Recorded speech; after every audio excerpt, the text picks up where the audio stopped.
الحمد لله الذي وحده، الصلاة والسلام على من لا نبي بعده وعلى آله وأصحابه أجمعين ومن تبعهم بإحسان إلى يوم الدين. أما بعد، فإن أصدق الحديث كتاب الله، وأحسن الهدي هدي محمد صلى الله عليه وسلم، وشر الأمور محدثاتها، وكل محدثة بدعة، وكل بدعة ضلالة، وكل ضلالة في النار. அன்பிற்கும் பாசத்திற்கும் உரிய அல்லாஹ்வின் நல்லடியார்களே, அல்லாஹ் நம் மீது கடமையாக்கிய இஷா தொழுகையை இமாம் ஜமாத்தோடு தொழுதவாறு அவனுடைய இல்லத்தில் அமர்ந்திருக்கின்றோம். அல்ஹம்துலில்லாஹ். அல்லாஹ் நம்மை இந்த சபையில் எவ்வாறு ஒன்று திரட்டினானோ அதே போன்ற நாளை மறுமையில் நபிமார்களுடன் ஜன்னத்துல் ஃபிர்தௌஸில் ஒன்று சேர்ப்பானாக இந்த பிரார்த்தனை செய்தவனாக எனது உரையை ஆரம்பம் செய்கின்றேன். அன்பிற்குரிய அல்லாஹ்வின் நல்லடியார்களே, இந்த உலகில் வாழக்கூடிய எல்லா முஸ்லிம்களும் அவர்களிடத்தில் அவர்களுடைய செல்வத்தை விட, அவர்களுடைய பெற்றோர்களை விட, அவருடைய குடும்பத்தை விட ஒரு மனிதரை நேசிப்பார்களானால் அது நபி முஹம்மது நபி ஸல்லல்லாஹு அலைஹி வஸல்லம் அவர்களை மட்டும்தான் இருக்க முடியும். அதை தான் இஸ்லாமும் நமக்கு வழிகாட்டி தருகிறது. அன்பிற்குரியவர்களே, அதை குறித்து அல்லாஹ் தஆலா தன்னுடைய திருமறை குர்ஆனில் கூறும் பொழுது, அந்நபியு அவுலா பில் முஃமினீன மின் அன்ஃபுஸிஹிம் வ அஸ்வாஜுஹு உம்மஹாத்துஹும் வ உலுல் அர்ஹாம். இந்த நபி முஃமின்களுக்கு அவர்களுடைய உயிரை விடவும், அவருடைய குடும்பத்தாரை விடவும், மனைவியரை விடவும் மிக மேலானவராக இருக்கிறார் என்று அல்லாஹ் தஆலா தன்னுடைய திருமறை குர்ஆனில் கூறுவதை நம்மால் பார்க்க முடியும். அன்பிற்குரியவர்களே, ஒரு முஸ்லிம் அல்லாஹுடைய தூதரை நேசிப்பாரானால் அந்த நேசத்தை இந்த உலகத்தில் அவன் எவ்வாறு வெளிக்காட்ட வேண்டும் என்பதை அல்லாஹும் அல்லாஹுடைய தூதரும் மிக அழகாக நமக்கு கற்றுத் தந்திருக்கிறார்கள். அன்பிற்குரியவர்களே, ஒரு மனிதன் அல்லாஹுடைய தூதரை நேசிப்பாரானால் அவர் நபி ஸல்லல்லாஹு அலைஹி வஸல்லம் அவர்கள் இந்த உம்மத்திற்கு எதை கட்டளையிட்டார்களோ அதை அவனுடைய வாழ்க்கையில் எடுத்துக்கொண்டவராக இருப்பான்.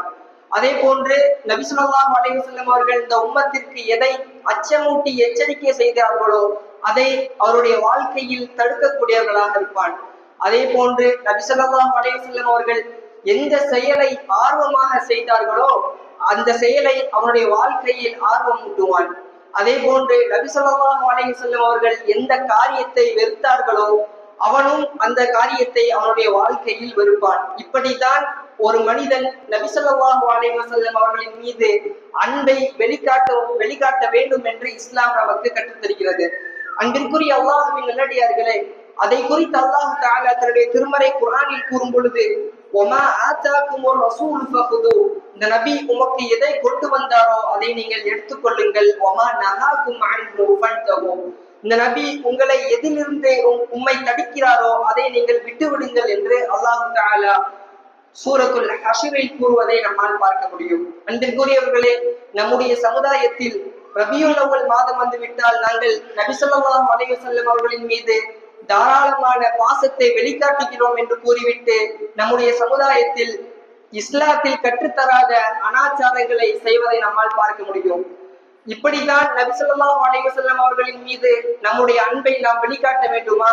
அல்லது நபி ஸல்லல்லாஹு அலைஹி வஸல்லம் அவர்களின் தோழர்கள் இப்படித்தான் அவருடைய அன்பை வெளிக்காட்டினார்களா என்று பார்த்தால் நிச்சயமாக இல்லை.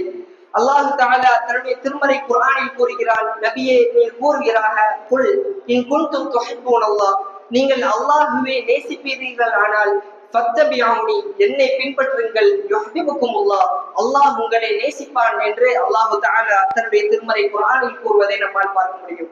அது மட்டுமல்ல, இந்த நபியை ஒரு மனிதன் பின்பற்றினால் அவருக்கு கிடைக்கக்கூடிய நன்மையை பற்றி கூறும் பொழுது, வயஃபிரு லகுமுத் துனூப ஜமீஆ, அவர் செய்த பாவத்தை அல்லாஹ் மன்னிப்பதாக அல்லாஹ் தஆலா தன்னுடைய திருமறை குர்ஆனில் கூறுகிறார். அன்பிற்குரிய அல்லாஹ்வின் நல்லடியார்களே, நபி ஸல்லல்லாஹு அலைஹி வஸல்லம் அவர்களின் மீது ஒரு மனிதன் எவ்வாறு அவனுடைய பாசத்தை வெளிக்காட்ட வேண்டும் என்பதை இஸ்லாம் மிக அழகாகவும் தெளிவாகவும் பட்டியலிட்டு காட்டுகிறது. ஒரு மனிதன் நபி ஸல்லல்லாஹு அலைஹி வஸல்லம் அவர்களிடத்தில் எப்படி பாசம் காட்ட வேண்டும், அவர் மீது எவ்வாறு நேசம் கொள்ள வேண்டும், அவரிடத்தில் எவ்வாறு நல்லெண்ணம் நாம் கொள்ள வேண்டும், அவருக்காக நாம் எப்படி பிரார்த்தனை செய்ய வேண்டும், குறிப்பாக அவரை நாம் எவ்வாறு புகழ வேண்டும், அவரை நாம் எவ்வாறு கண்ணியப்படுத்த வேண்டும், அவரின் கட்டளைகளை நம்முடைய வாழ்க்கையில் நாம் எவ்வாறு பின்பற்ற வேண்டும் என்பதை இஸ்லாம் நமக்கு பட்டியலிட்டு காட்டி தருகிறது. அன்பிற்குரிய அல்லாஹுவின் நல்லடியார்களே, அல்லாஹுடைய தூதர் நபி ஸல்லல்லாஹு அலைஹி வஸல்லம் அவர்களின் தோழர்கள் சஹாபாக்கள் நபி ஸல்லல்லாஹு அலைஹி வஸல்லம் அவருடைய பாசத்தை எவ்வாறு வெளிக்காட்டினார்கள் வரலாற்றை ஆய்வு செய்தோமானால் நம்மால் பார்க்க முடியும். ஒரு முறை சௌபான் ரலியல்லாஹு அன்ஹு அவர்கள் நபி ஸல்லல்லாஹு அலைஹி வஸல்லம் அவர்களிடத்தில் துக்கத்துடன் வருகிறார்கள்.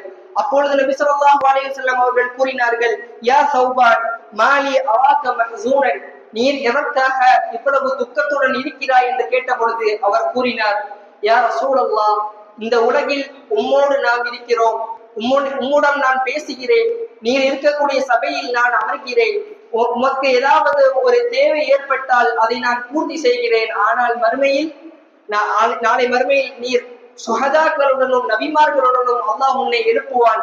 ஆகையால் நாளை மறுமையில் உன்னோடு நான் இருக்க முடியாது என்பதாக சௌபான் ரலியல்லாஹு அன்ஹு அவர்கள் கூறினார்கள். அன்பிற்குரிய அல்லாஹ்வின் நல்லடியார்களே, இந்த ஒரு செய்தி போதும் சஹாபாக்கள் நபி ஸல்லல்லாஹு அலைஹி வஸல்லம் அவர்களின் மீது எவ்வாறு பாசம் வைத்திருந்தார்கள் என்பது. அப்போது அல்லாஹு தஆலா தன்னுடைய திருமறை குர்ஆனில் நபி ஸல்லல்லாஹு அலைஹி வஸல்லம் அவர்களுக்கு வஹியை அறிவித்தார்.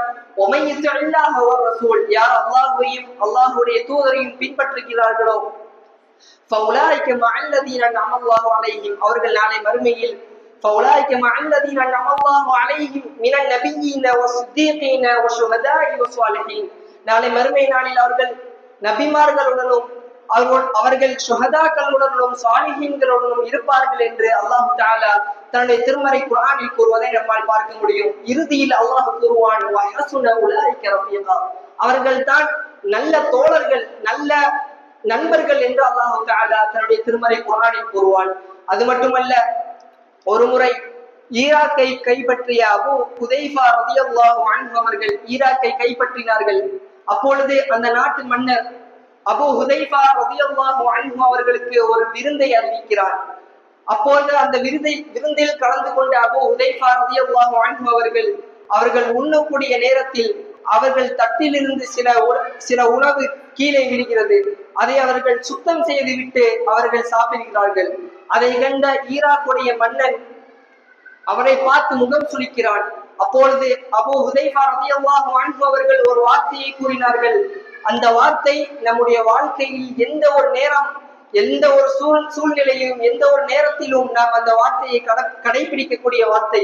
எப்படிப்பட்ட வார்த்தை என்று தெரியுமா?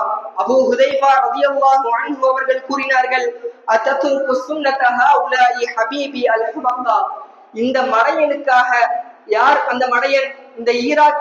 அந்த ஈராக்கின் அரசனை பார்த்து கூறினார்கள், அல் ஹுமக்கா, இந்த மடையனுக்காக என்னுடைய ஹபீபான முஹம்மது நபி ஸல்லல்லாஹு அலைஹி வஸல்லம் அவர்களின் சுன்னத்தை நான் விடுவேனா, ஒருபோதும் விடமாட்டேன் என்று கூறினார்கள்.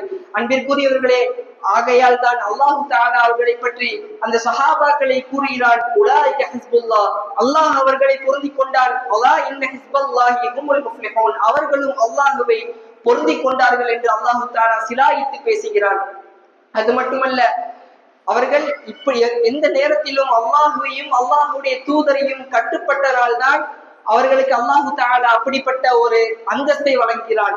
அன்பிற்குரியவர்களே, நாமும் அதே போன்று எந்த ஒரு நேரத்திலும் எந்த ஒரு சூழ்நிலையும் அல்லாஹுடைய சுன்னத்தையும் அல்லாஹுவையும் அல்லாஹுவின் தூதருடைய சுன்னத்தையும் பின்பற்றக்கூடிய மக்களாக வல்ல ரஹ்மான் உங்களையும் என்னையும் ஆக்கியர்கள் புரிவானாக. பாரக்கல்லாஹு லி வலக்கும். அஸ்ஸலாமு அலைக்கும் வரஹ்மத்துல்லாஹி வபரகாத்துஹு.